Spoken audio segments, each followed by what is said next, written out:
David, David, David. Ho, ho, ho. David. Ho. David, David, David. Ho, ho, ho. Yes, here he is. Welcome to the stage, the man himself, David Poe.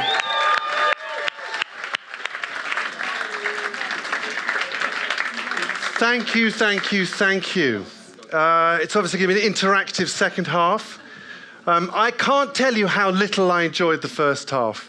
I was sitting there watching my three predecessors thinking, oh my God, they said they hadn't prepared anything, but they have. And I've got no material and I'm not going to be funny. But still, here I am, thanks to saying yes to Brendan a year ago. And it seemed like a good idea at the time. And here we are. It was good to see the film at the beginning because that reminded us actually why we're here. And so I am going to immolate myself here, but it's for a good cause. Brendan said that I could do whatever I liked. That was the deal. And I thought as a speaker, there is one thing I've always wanted to do, which is not speak. Not speak. So I'm not going to mime this, but I thought what I would do is I would sing. I would sing you something because I can feel a welling up in myself. It is the beginning of the second half, and I feel we should send this second half off with some elan. Now, in case you're worried, and there are English people in the room who go, "My God, singing! This could be emotional. There will be stirrings beneath my rib cage." I have sung before. I sung when I was a kid. I sang at Covent Garden with Placido Domingo. Oh. Now, I say, Robin's primed us for this. Now, I will be dropping names prodigiously during the next 10 minutes, partly to shore up my paper's credibility as a comic. And what I would like to do is when I drop a name, I would like somebody to mark the moment by ringing the bell. So I'm going to need somebody who is professional, capable, and on the ball. And on the ball, and on the ball. But I couldn't find anybody. So I'm going to let you, madam. You are holding, but what is your name? Michelle. So Michelle, you try this. Michelle. So when I drop a name, Michelle, you ring the bell just to make sure we all hear it. So I'll say that again. So I did sing when I was a kid. I sang at Covent Garden. I mean, it's a name, right? It's a name. Okay. With Placido Domingo. Placido Domingo. That's right. So, in order to do that, I'm going to need to warm up. I'd like to. Can we cue the warm up? Okay, and I'd like you guys to warm up as well. Loosen up. Some people at the bar are already pretty loose out there. So what I want to do is we're in performing arts. We're in the West End now. So just leave it and just warm your voice.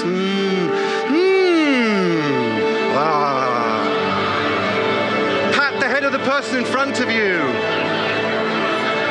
Okay, that's great. So I live part of the year with my lovely wife, Jo, who is there, So Jo is here, so you're thinking, who's looking after the kids? And Elsa, my 13-year-old, it's her first day. She just discovered she's our babysitter for my son, Zach, who's 11. If I'm not here at the end, it's because we have to go back and relieve them. So anyway, or you killed me. It was one of the two. So let me just, in Italy, where we spend a lot of our time, nobody, they do text and they do mail, but if they're going to send this, they're going to have a ceremony or do something with a bit of oomph, they sing it. When I met Jo, I sang under her window. You know, it has an effect. That's another story, but I'm just going to let's send this second half off with a little bit of Italian, with a bit of feeling, a bit of theatre, okay? So it's a short song. It's a little bit emotional. Any English people that can't take this, just hold on to the seat in front of you. There are feelings involved. I want us to imagine we're not a hard-bitten London audience, but we are humble sailors from Friuli in Italy. It's the 19th century. We're about to set off on a journey into the second half, and we are going to come back. We're going to sort of sail towards the sunset and come back rich. This is what this song said. So it's short, but hopefully sweet. A little bit of water. Very cultured audience. There's a bit of culture in a week where Michael Gove, by the way, if I may be allowed a short rant, is deciding, Michael Gove, not a friend of mine, but Michael Gove, is deciding whether creativity deserves a place in the new EBAC. If you think creativity does deserve a place in the EBAC, then there's a petition on Back to the Future, Back for the Future. I think it's time we let these guys know that creativity has its place.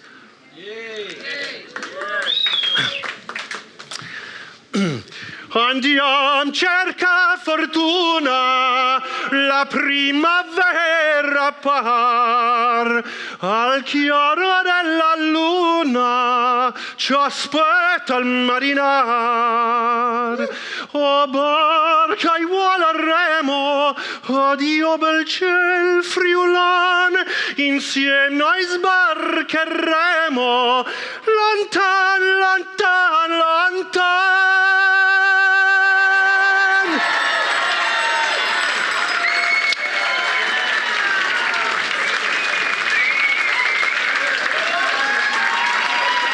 Thank you. It's 4 minutes in and I've survived. Very good. So people often ask me, when I did a lot of work in business, they say, when did you leave the theatre for business? And I say, I didn't, because I see business as an extension of theatre. It is a performing art. It's full of people who are pretending to be what they're not. Does anyone know Charles Handy, by the way? Oh, yeah, they've got a friend. Does anybody know my friend Charles Handy? Oh, he's very good. Charles is a wonderful Yoda-like man with the ears and everything like that, and he often says he's about a Yoda. Yeah, that's right. Settle with the bell. I looked at the boys, I thought, no, don't trust them. She looked trustworthy, but were you drinking in the interval? I'm being heckled by my own bell. So, I will. So Charles would look at someone like you. I don't know what is on your business card, but he would look at you with his... He's one of the founders of the London Business School, and he'll look at people, sweet old man, and he'll say, so, who are you pretending to be? And I've seen CEOs wet themselves when he asked that question. So business is full of people pretending to be what they're not. It's full of directors, people who have no sense of humor. You're expected to laugh at them. And it's full of 100% sincerity, isn't it? Business is just like theatre, 100% sincere. But nowhere in business is there more theatre than in the humble meeting, the common meeting. We love meetings, do we not? I'm going to ask you guys to complete the following sentence as one. I'm going to say, we're going to together say, my meetings are, and then say the first word that comes into your head. Are you ready? Ready? 1, 2, 3. My meeting, no, with me, the way this works. I don't do it, you do it. My meetings are, and then brilliant. No, together. 1, 2, 3. My meetings are rubbish, indeed. So meetings, the dullest area of business, but I think quite fascinating. It's quite fascinating how things got that bad and they're still allowed to continue. This very day, I was in the city. I was at an insurer part of Lloyd's, and somebody came up to me, because I'm known as a bit of a meeting doctor, and they came up, they took me to one side and said, look, confessional way, said, I've got to sort of confess, I fell asleep in a meeting. I said, no, that's fine. That happens to people. He said, no, you don't understand. It was a one-to-one meeting, and I was leading it. Can you imagine that? So, Brian, come in, sit down for your peer-to-peer review. It's great to see. I think that's absolutely fantastic. So people often bring me to improve meetings, and I found that meetings very often don't improve. And do you know why they don't improve? Meetings do not improve because we do not want to improve them. We like them being crap the way they are. It is true. There are things. If it doesn't matter how bad it is, if you're getting something from it, you hang on to it. So, for example, this is a question-answer thing. If I say to you, meetings, I hear this a lot. Meetings get in the way of my work. What are we getting from that? Meetings get in the way of my work. You get a wonderful excuse to do no work. That's exactly. How about meetings? I have too many meetings. Oh, I just got too many meetings. This is wall-to-wall meetings. It also makes you feel very... That's very good. We print a little card for our people. It's got a VIP. It says VIP, and on the back it has a mantra, and it says, I am already a very important person. Going to more meetings does not make me more important. I can say no when I'm invited to meetings. It makes you feel very important. What about meetings that are undecisive? Oh, meetings are really undecisive around here. We've got to change them. What we get from meetings being undecisive? We get to not have to make a decision. We don't have to be wrong. We don't have to choose something. How about meetings go on too long? Meetings go on too long means you can complete the snooze that you started at the beginning. Have a good deep. And the one that really gets me is meetings are boring. Meetings are boring. Yeah? Why would somebody go to meetings that are boring? You come home to Joe and you say, I've got a load of boring meetings today. What does that make you? No, if you can see, only someone as interesting as you could see how boring these meetings are. The more boring the meetings, the more interesting, fascinating you become. So I found that people like meetings staying bad the way they are, which is why I wrote a book about it called Will There Be Donuts? This bell doesn't just work for name dropping, it works for self-promotion as well. Thank you, very good. Now, personally, I have a feeling in the room that the boredom has gone far enough. I think these people, this is a bit like AA, but except this is what I call MR, Meeting Rebels. I have a Meeting Rebels group on LinkedIn. Very good. And people who are sworn to do something to stop meetings being so boring. Are you with me? Yes. Are you with me? I said sincerely. Are you with me? Yes. Okay, if you want to be a meeting rebel, there are 3 things you need to do. The first, you need to learn the meeting rebel motto. Are you ready? I will say it and you repeat after me. Bore. Bore. No. No. More. More. No more. Zorro style. Bore no more. Let me hear it. Bore no more. Bore no more. Bore no more. Freddie Mercury, this is not. But anyway, very good. Very good. Thank you very much. My friend Freddie. She's good. Think up, up, up. So the second thing you need to know about meetings is, if they're bad, and we all have bad meetings, do you know what you do with bad meetings? Make them worse. Make them worse. I learned this from Nina Simone. I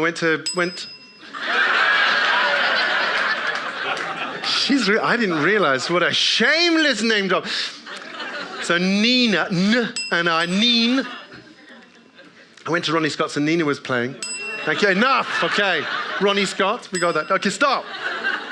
And she was playing, and it wasn't great. There were a load of sort of uptight London swingers, sitting there. Oh, this is great. We're going to see some jazz, jazz music. And she was playing, and it was like, it wasn't great. At the end, we kind of clapped. And then she did another one. It was like really slow and dirgy, And then she did another one. And this went on until she looked at us and she said, with a baleful eye, and she said, every number's going to be like that this evening unless you cats start enjoying yourself. It's like, cats, we're cats. I'm like, hey, fantastic. The thing is, she made it so bad that we noticed how bad we were being. So next time the meeting's getting bad, make it worse. Double the PowerPoint, lengthen the amount, bring down the shades until even the dullest, most reactionary person in your business starts to scream for change. And then there's one final thing you need to know about meetings. And I want you to take this in, and I want you to practice it. Meetings, anyone here from HR, by the way? Oh dear.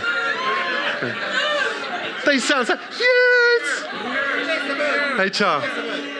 All the good-looking people in the room are from HR, so apologies for what I'm about to say. So, HR will tell you that bad meetings are down to behavior. It's not about behavior. See, the HR approach would be something like this. Imagine you are driving to the shops and you have 2 children under the age of 8 in the car, on the seat behind you. Anyone has a child under the age of 8? Anyone ever was a child under the age of 8? Right, okay. So there you are, you're driving to the shops and they are kicking the back of your seat. Bad behavior, yes, kicking the back of your seat. Now the HR approach would be to say, stop the car, turn around, get a flip chart and maybe say, now, children, I can call you children, can't I? I notice that we notice, don't we, that there is kicking going on. I want to draw your attention to there are consequences from the kicking. If you continue the kicking, it says in the Harvard Business Review that the incidence of road accidents is going to increase. I'd like to take this back. Here's a handout. Put it on the wall. Think about it. What are the chances that is actually going to work in real life? The thing is, children, you're sacked. We're going to get some new ones. What do we actually do? We don't do the HR thing, do we, when we're driving to the shops and the kid is kicking? What do we do? What sort of things do we do? Hit them. Let's work up to that. That's like DEFCON 5. What sort of thing, before we actually just lash out and strike them, what kind of things do we do? Shout. And your name is? Yeah. Philippa. So Philippa shouts. So they're going to shut up! Very good. That doesn't work. They keep kicking. What else do we do? Agree with them. Agree with them. That's interesting. I'm going to kick the accelerator. Woo, woo. But I agree with you. No, I don't think so. That's very Jungian, but we won't go there. What do we do, the human beings? Distraction. Oh, look, over there. It's Ronald McDonald. Yeah, we can try that. What else do we try? She's good. She's good. So what about bribery? What about bribery? Yeah? And if bribery doesn't work, what else do we do? Executive coaching. Executive coaching. Hi. Personality profiling. How about threats? Empty threats. If you and your sister don't stop kicking the back of my seat, I'll stop the car and you can walk home. And they know. So there's, in fact, I did this to Zachary once. I turned around, my little boy when he was about 6, and I turned and I just lost it. And I said, just, I'm warning you. I carried on. It seemed to have the desired effect. And it's about 2 minutes later, he went, Dad? And I went, yes. He said, it didn't sound like you were warning us. He's 6, right? He says, it sounded like you were threatening us. Now, the thing you need to know, this is not behavior. None of this is going to work. This is not behavior. If you think it's behavior, it's not going to work. What is this? This isn't behavior. It's a game. It's a game. And what is the game that they're playing? Now there's another. It's the game of getting attention. And who is winning that game? They are. Doesn't matter what you do. This is happening at the moment in your businesses. People are playing getting the attention game. So there's only one thing you can do that I know to change a game, and that is to replace it with a better game. I'm going to let that one sit with you, meeting rebels. Change the game with a better game. Now, the one thing we know as business speakers is that it doesn't really matter what we say because you're not going to remember any of this. But I want you to remember this. I want you to remember this because cue music. Cue music. In 2 or 3 months, you're going to be there. It's Wednesday. It's 4 o'clock. Brian is on his 29th slide. And you are going to feel something welling up inside you. And that is quite loud music, so a little less. And as this wells up inside you, the sense of loathing, the sense of a need for change. And it's going to form itself into 3 words. A bit louder. And I want you to sing them along with me. Bore. Bore no more. Bore no more.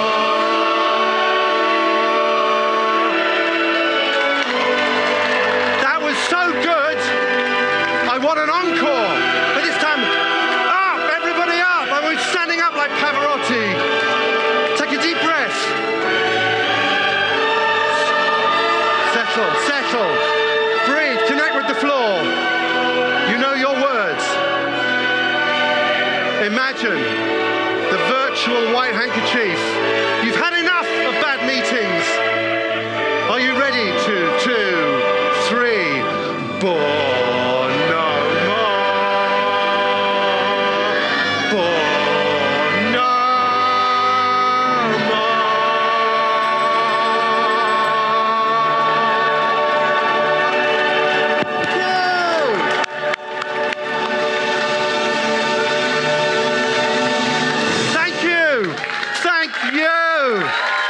up, up, up, up. Thank you so much. Thank you.